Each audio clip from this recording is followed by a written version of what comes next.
Ninguém entende que eu estou passando.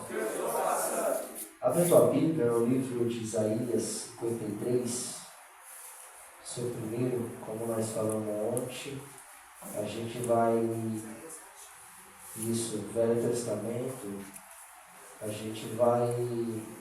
Página 471 do Velho Testamento. Só o cameraman não, tá? O cameraman foca nos vídeos, que hoje nós vamos fazer uma aula interagindo com cada um aqui.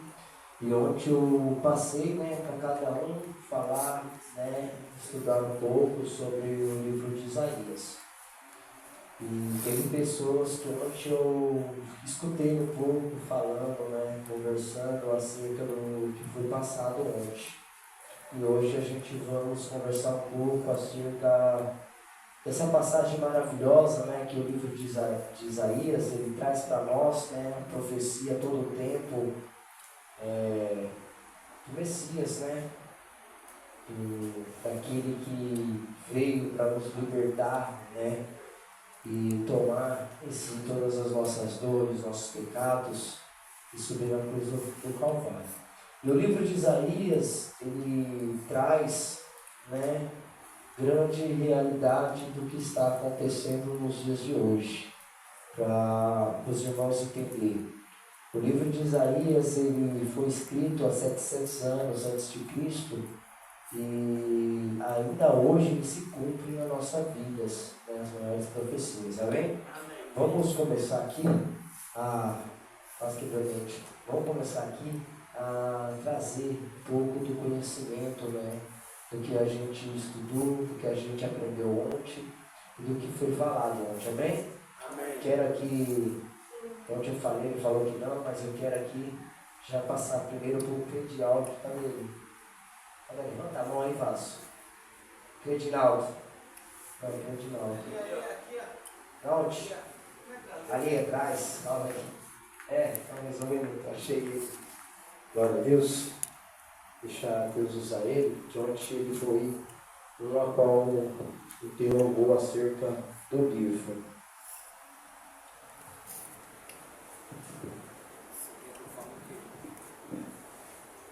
Sobre como você estudou, como você tem, um pouco da profecia que você achou. Pessoal, a todos com bom dia, a paz do Senhor. O entendimento que o Rafael pastor falou, de ontem eu cheguei a conversar com ele alguns fatos, algumas dúvidas, que a respeito de Isaías, ele vinha profetizando, ele na realidade são pessoas dos povos dele, dos povos cristãos, que estavam, o povo israelita, que estavam em outras populações. Então ele profeciava para que eles não vinham se contaminar com outros deuses. E eu vi lá em capítulo 13, ele profetizou contra a Babilônia, no capítulo 14 na Filístia, no 7, do versículo 7 ao 25, ele profetizou também contra o próprio seu povo, que foi contra Israel e a Síria, porque até dentro da nossa população, do nosso ambiente, há pessoas que nos afastam, nos diz palavras que vai fazer a gente nos afastar dos caminhos do Senhor. No capítulo 15, ele profetizou contra Moabe, capítulo 17 contra Damasco, Efraim, 22 Jerusalém, dia 23 em Tiro, 27 Egito. Tudo isso é que eu estou falando resumidamente, por quê? Porque foi um tempo bem pouco também para ter um estudo, porque acabou aqui, já começou o almoço, do almoço o descanso, do descanso depois já teve o lazer nosso, que o lazer é pouco, depois veio o café da tarde, tem que resumidamente transformar as nossas 24 horas em 36. E eu entendi o que? Isaías, ele foi enviado por Deus para fazer a profecia contra aqueles que fazem nós a se afastar do caminho do Senhor. Porque nós temos os mandamentos, porém nós não cumprimos ele de uma forma rígida. E como Eva também teve, o Adão teve o seu mandamento de não comer do fruto proibido, assim teve a serpente que astuta, ao falar bem, pegou e induziu a Eva a comer aquele alimento. Nós também, sabendo que não podemos nos afastar do caminho do Senhor por ganâncias, por vaidade, soberba, é o que a pessoa que transparecendo para nós ser uma pessoa boa, ela nos induz a sair sem que nós percebamos que estamos saindo do caminho do Senhor. Quando nós estamos firmados na rocha, nós automaticamente, quando nós observamos que a pessoa está falando coisa errada ou que não agrega nenhum valor, nós já pegamos e excluímos, fechamos nossos ouvidos, fechamos nossos olhos para o que ela faz, para o que ela fala para nós, e com isso nós vamos nos lapidando e fazendo uma barreira, fazendo um muro para a oração a outros deuses, a contra nós mesmos. Esse foi o meu entendimento. Também todas as profecias, a qual Isaías ele trouxe, se nós lermos o livro de Gênesis, Apocalipse, o plano de Deus é nos dar a salvação e a vida eterna. E Isaías ele profetizou sempre trazendo acerca de Jesus Emanuel, trazendo sempre acerca de nos ensinar para esperar esse grande dia, sabe?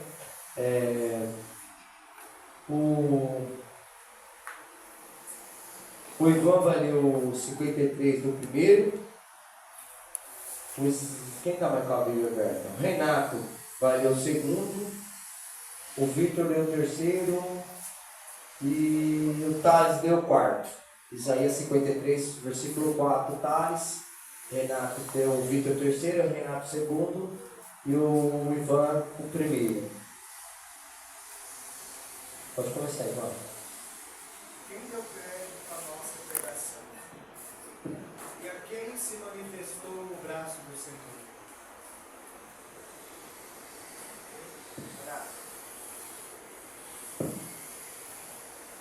Porque foi subindo como renovo perante ele, e como raiz de uma terra seca não tinha aparecido em formosura.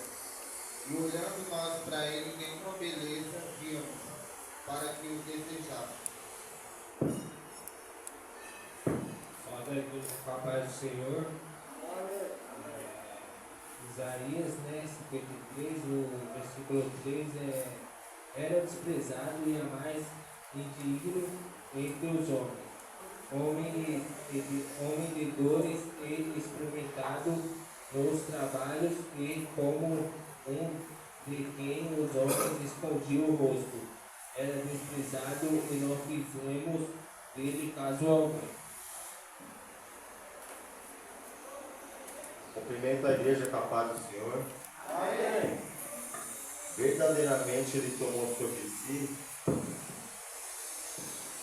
nossas enfermidades e as nossas dores levou sobre si. E nós o reputamos por aflito, ferido de Deus e oprimido.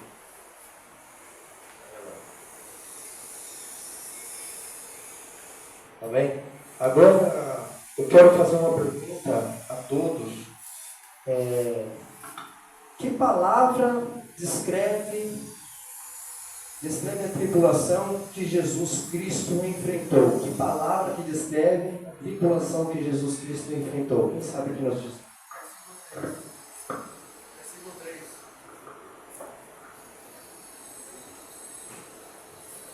Eu acredito que seja o versículo 3. Fala sobre o sofrimento que ele passa. Era desprezado e o mais indigno entre os homens, homem de dores, e esplendado nos trabalhos, e comendo que os homens pão de moça, desprezado não fizeram ser de casa alguma. Certo? Dor, sofrimento, enfermidades e aflições. Foi o que mais, né, ele passou nos momentos de tribulações. Por amor a mim e a sua vida. Alguém quer questionar, falar uma coisa acerca do que nós acabamos de ler? Ninguém? Vamos lá. O que significa dizer que Jesus Cristo foi subido como raiz de uma terra seca? Alguém sabe? Foi edificado em solo árido? Não? Foi edificado em solo árido para fazer vida? Não. Alguém aqui quer chutar, quer falar? Significa o que, pastor? Bom dia, pastor. O que significa dizer que Jesus foi subido como raiz de terra seca? Foi subido, né?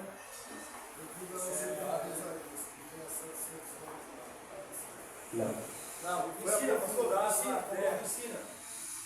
O que significa dizer que Jesus foi subido como raiz de uma terra seca é que no matadouro, né, quando ele subiu a cruz do Calvário, o nosso espírito, né, que habitasse e que estava na época que Isaías estava pregando, já não havia mais.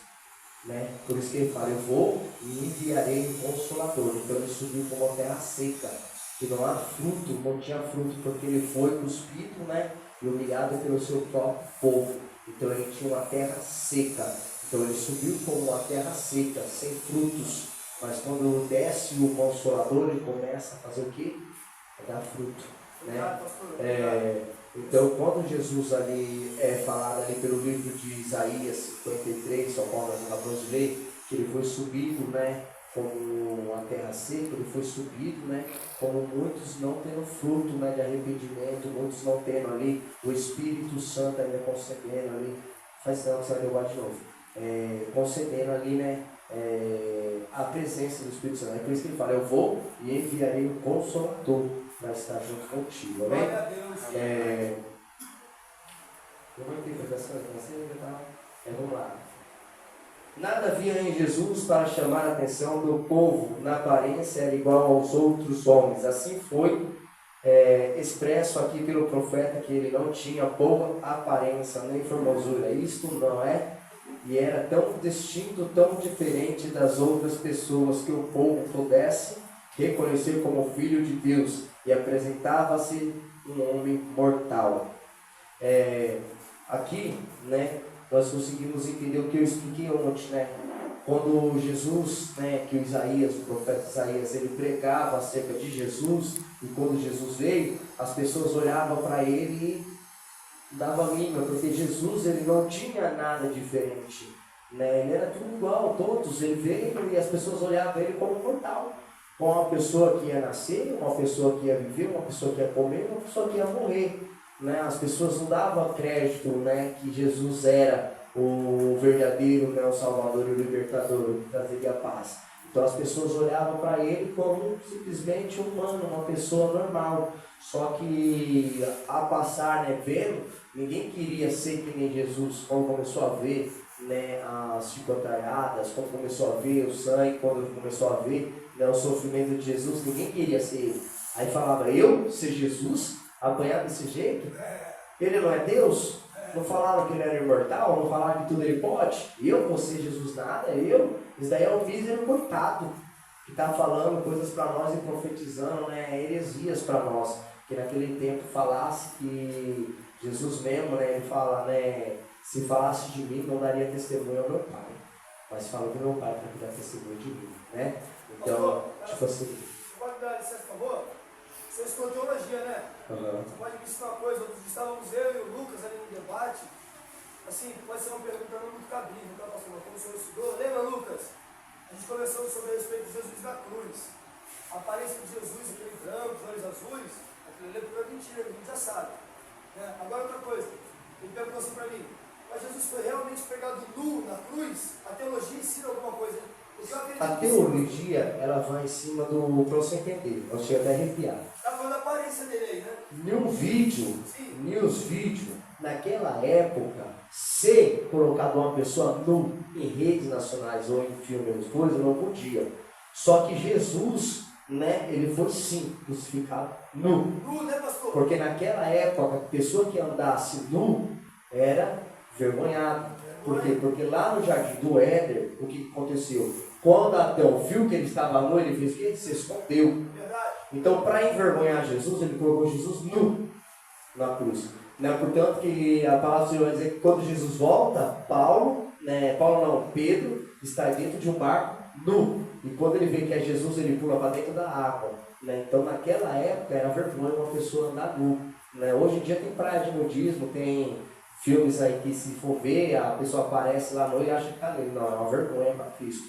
Né? Até uma coisa que eu sempre tinha comigo, que eu não dormia sem camiseta, porque com medo de Jesus voltar e eu ficar. Por isso que eu comecei a tomar isso aí comigo. Então, na época Jesus ele foi crucificado nu, porque queria envergonhar Jesus de todas as formas. Né? E está respondido? Obrigado, pastor. Vim só pegar um pedacinho desse pão aqui. Deus abençoe. Tá Deus bom? abençoe, família. Por isso que muitas igrejas, né, hoje em dia, já voltando um pouco aqui, né, já que entramos nesse assunto, por isso que muitas igrejas hoje em dia, né, como a congregação cristã no Brasil, elas não usam short. As irmãs, quando ela vai para a igreja, elas colocam, né, o véu e tudo em cima de algumas, né, imagens que foram feitas naquela época. Então eles fazem de tudo, né, e nós também, né, no mundo evangélico, fazemos de tudo para não envergonhar, né, a palavra de Deus e nem Deus, amém? Vamos lá. Eu estava falando acerca de não haver aparência e era igual, né? Todo mundo olhava, né? Então pessoas olhavam para Jesus e diziam, era o próprio coitado. É como lá na cruz lá do Calvário, lá o mesmo falou assim, já que tu és Deus, desce daí e salva a tua própria vida. Então pessoas esperavam algo mais. Só que ao terceiro dia, né, viram que Jesus ele precisou, né, fazer tudo, né, passar por tudo, para que no terceiro dia ele possa vir como nosso libertador e salvador, para que todo mundo cresça, né? Glória! Quero saber aqui, de que maneira que Jesus foi desprezado, rejeitado entre os homens? Quem sabe aqui me responder? Ninguém? Meu Deus do céu, vamos interagir. Nós acabamos de ler 4 versículos. Esses 4 versículos é só o primeiro questionamento que eu estou fazendo aqui, está tudo dentro desses 4 versículos que nós lemos. Por isso que eu falo, a espiritualidade é para você entender e você vir de coração e mente aberta, para que você possa responder. De novo, que maneira Jesus Cristo foi desprezado e rejeitado entre os homens? Do trabalho e que as pessoas viravam o rosto. Fala o versículo. Se escondia o quarto. O terceiro, quer dizer, ele era. É o terceiro, desprezado. certo, Igor? Certo, ele foi desprezado lá no versículo 3, durante a vida. Sugere-se que você lembre sempre, né? Que Jesus ele sempre, né, foi desprezado, lá no versículo 3. Lê o versículo 3 para nós. Cadê o outro? Era desprezado e o mais. Então, lê o versículo 3 para nós. Só o 3. Era desprezado e o mais indigno entre os homens, homem de dores, e experimentando nos trabalhos, e como um de quem os homens escondiam o rosto. Era desprezado e não fizemos dele caso algum. Amém? Estou entendendo aqui, né? Que no versículo 3 vai dizer, durante a vida, sugere, né? Que sempre lembre que Jesus ele foi, né, desprezado e rejeitado entre todos nós, até os dias de hoje, né? Quando nós cometemos pecado, nós estamos rejeitando, né, o sacrifício de Jesus, o sacrifício que Deus deu, né, o seu Filho unigênito para morrer por nós. Então, quando nós, pastor, se eu pecar, Jesus ele vai me rejeitar? Se você continuar e ficar na prática, pode ter certeza que Jesus vai ter uma hora que ele fala assim, essa é fácil de mim, porque eu vos não conheço. Né? Porque está sendo pregado, está sendo ensinado para que você venha entender. Vamos lá. Vou pedir para vamos trabalhar um pouquinho mais. João Vitor, abre para mim no versículo 4. O mesmo que está lendo, lá no versículo 4. Não lê não, tá? Só algo para mim. Eu quero aqui, de acordo com o que nós falamos aqui, de quem foram as dores e as enfermidades que Jesus Cristo levou? Isso eu acho que todo mundo aqui sabe responder, né?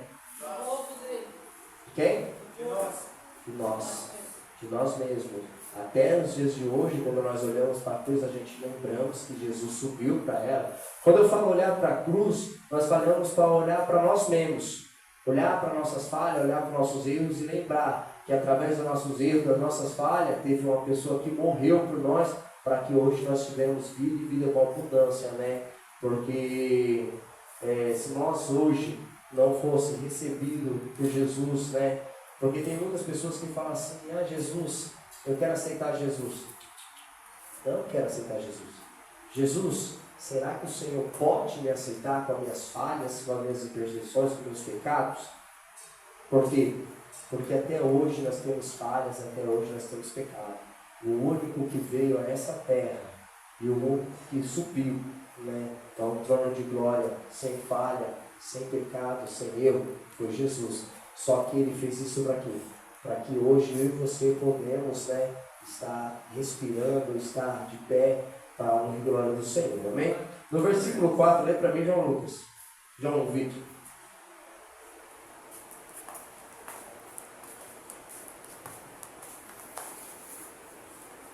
Salve igreja, que a paz do Senhor. Amém. Salve igreja, que a paz do Senhor. Amém. Vou estar lendo o versículo 4. Verdadeiramente ele tomou sobre si as nossas enfermidades e as nossas dores, levou sobre si, e nós o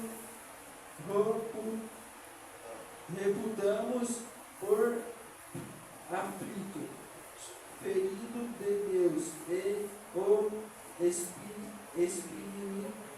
oprimido, mas ele foi ferido pelas nossas transgressões e moído pela nossa iniquidade. O castigo que nós... Só o versículo 4. Verdadeiramente ele tomou sobre si as nossas enfermidades e as nossas dores. Levou sobre si e nos repudiamos por aflitos, ferido de Deus e oprimido. Glória a Deus, aleluia. Então nós falamos aqui, só para dar mais um contexto.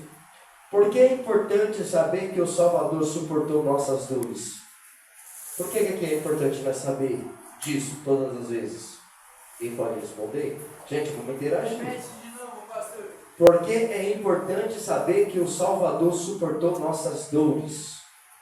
Gente, não tenho respostas. A resposta eu estou aprendendo junto com vocês. Eu não posso ir lá e pegar uma coisa já mastigada, só vim aqui passar para vocês. Eu aprendo junto com vocês e vocês me ensinem e assim não tem resposta. Entendeu? Então vamos interagir para que nós podemos ser a resposta um para o outro, amém? Porque é importante saber que o Salvador suportou nossas dores e aflições. Para saber que nossos pecados foram perdoados. Sim, quem mais? É como se fosse um lembrete, né? Lembrete de que teve alguém que realmente se importou tanto por nós que morreu para a nossa remissão dos nossos pecados. Que pudesse uma vida abundante. Correto, quem mais? Que é possível se livrar, se limpar dos pecados. Sim, quem mais? Certinho. Meu Deus, amém. Quem mais? Vamos lá, altares e letais. Veja assim, eu acho uma pessoa comum. Não, dizendo de carne, osso, tudo bem, né? Mas acho uma pessoa comum, como nós que não aguentaria toda a pressão, né? Toda a perseguição. Certo, ela não aguentaria, ele aguentou tudo isso. Por que é importante saber que o Salvador suportou nossas dores e aflições? Eu preciso de mais 5 pessoas para responder. Pelo menos 10 pessoas interagindo nessa aula. Quem mais? Eu acho, pastor, que o Salvador como mesmo? Porque é importante saber que o Senhor Salvador Jesus Cristo, Deus nosso Pai, suportou nossas dores e aflições. Para salvar nossas vidas. Sim. Porque Henrique. somos todos pecadores? Meu Deus, não precisa mais não. Sabe por que nós devemos ser salvos? Porque somos pecadores. Por isso que nós devemos todo o tempo lembrar, né, o porquê que Jesus, né, suportou tudo isso. Porque somos pecadores. E Ele não foi. Então nós devemos lembrar que quem tinha que estar naquela cruz, né, sofrendo pelo nosso pecado, pelo nosso erro, era nós, não era Ele. Mas já que assim foi feito para que o plano do Senhor venha concretizar na nossa vida, eles vieram salvar, nos libertar, nós devemos que? Lembrar e todo o tempo glorificar. Porque foi por mim, foi por você que Ele aceitou, né? A palavra do Senhor vai dizer que até no último momento que Jesus ele olhou e falou: Pai, afasta de mim esse cálice.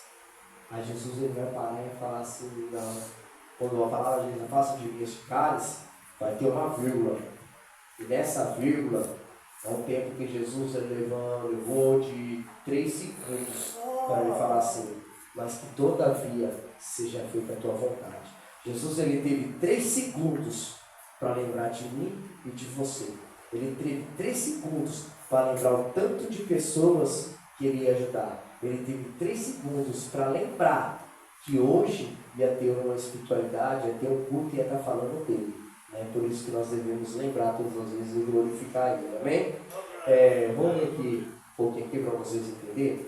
E nós vamos orar. E vamos deixar essa aula também amanhã, vai voltar, tá bom?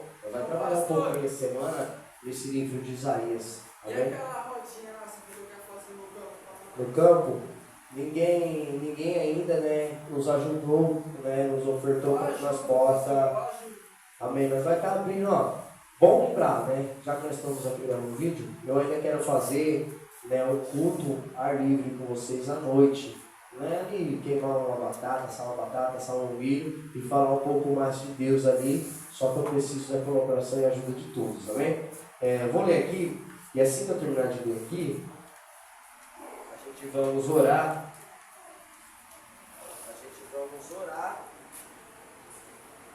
E amanhã eu volto de novo nessa mesma aula aqui para que nós venhamos aprender. Não há dor física, tribulação espiritual, angústia de alma, ou sofrimento, enfermidade ou fraqueza que enfrentamos na mortalidade, que o Salvador não vivenciou. Antes de nós, no momento de fraqueza, podemos exclamar: ninguém sabe o quanto estou ou o que estou passando. Ninguém entende, mas o Filho de Deus sabe e entende perfeitamente, porque Ele sentiu e suportou os fardos de cada um de nós, e por causa de seu infinito e eterno sacrifício, vê lá em Mateus